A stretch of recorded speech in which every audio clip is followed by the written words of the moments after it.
Assalamualaikum warahmatullahi wabarakatuh. Perkenalkan, nama saya Arwin Rauf, kelas Sistem Informasi A semester 7. Di sini saya akan menjelaskan mengenai tugas dari perancangan sistem informasi, yang dimana pada tugas kali ini saya akan menjelaskan mengenai uh, konsep sistem informasi, konsep organisasi dan sistem informasi manajemen. Baiklah, langsung saja. Jadi, organisasi adalah sistem yang selain mempengaruhi dan saling berkaitan satu dengan yang lain dalam suatu kelompok untuk mencapai tujuan yang telah disepakati bersama.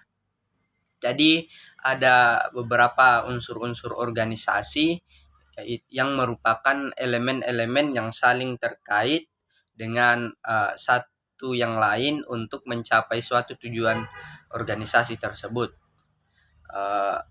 Unsur-unsur organisasi tersebut antara lain, yang pertama adalah manusia, dan yang kedua pekerjaannya, dan yang ketiga adalah tujuan, dan yang keempat adalah teknologi, dan yang kelima adalah posisi, dan keenam struktur, dan ketujuh lingkungan luar. Dan untuk bagan organisasi adalah menggambarkan struktur kerja dan sebuah organisasi, di mana di dalamnya hubungan dan wewenang dan tanggung jawab serta deskripsi pekerjaan yang harus dilakukan, dan yang lainnya adalah prinsip-prinsip organisasi. Prinsip-prinsip organisasi adalah nilai-nilai yang digunakan sebagai landasan kerja bagi setiap orang yang ada di dalam organisasi tersebut untuk mencapai keberhasilan atau tujuan yang telah disepakati bersama. Dan prinsip-prinsip yang ada dalam organisasi adalah, yang pertama, tujuan organisasi yang jelas, dan yang kedua, tugas yang dilakukan harus jelas, dan yang ketiga, pembagian tugas yang adil, keempat, penempatan posisi yang tepat, dan yang kelima adalah, atau yang terakhir, adanya koordinasi dan integrasi. Struktur organisasi. Dalam struktur organisasi ada beberapa aspek yang terlibat dalam pembagian kerja.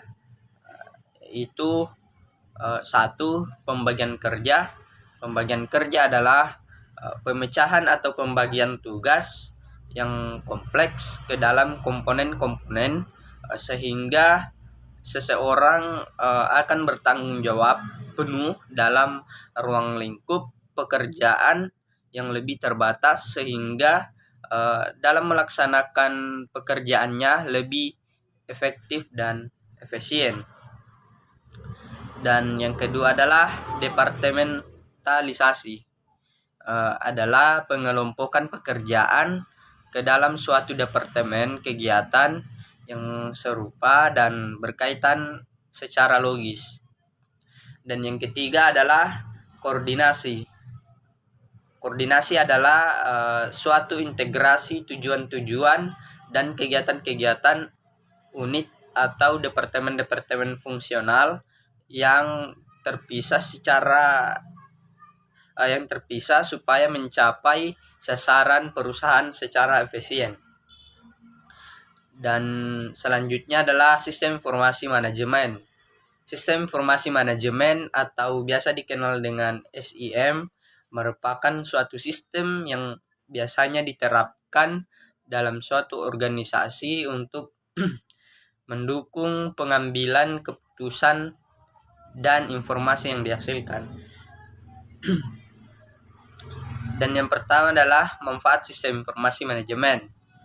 Sistem informasi manajemen memberikan dukungan dalam mengumpulkan informasi atau perancangan rangkaian alternatif tindakan, memutuskan untuk memilih yang terbaik dari alternatif yang tersisa. Dan yang kedua adalah pengambilan keputusan dalam sistem informasi adalah bagian terpenting dari aktivitas manajer apabila manajer tersebut terlibat dalam perancangan. Dan yang ketiga, perkembangan sistem informasi manajemen berbasis komputer. Jadi ada 4 fungsi utama, yaitu yang pertama fokus dan data, dan yang kedua adalah fokus pada pendukung keputusan, yang ketiga fokus pada informasi, dan yang keempat fokus pada komunikasi. Peranan sistem informasi manajemen bagi masyarakat. Jadi pada dasarnya tingkat manajemen itu dibagi menjadi 3. Yang pertama adalah manajemen tingkat atas, yang kedua manajemen menengah, dan yang ketiga manajemen tingkat bawah. Jadi selanjutnya keterkaitan sistem informasi manajemen dengan disiplin ilmu yang lain.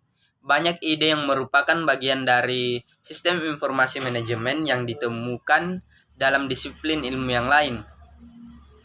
Jadi ada 4 bidang akademis utama yang sangat berarti untuk konsep sistem informasi manajemen, yaitu akuntansi manajemen, dan riset operasional, teori manajemen dan organisasi, dan pengetahuan komputer. Jadi mungkin itu saja yang dapat saya presentasikan pada tugas kali ini. Lebih dan kurangnya mohon dimaafkan. Assalamualaikum warahmatullahi wabarakatuh.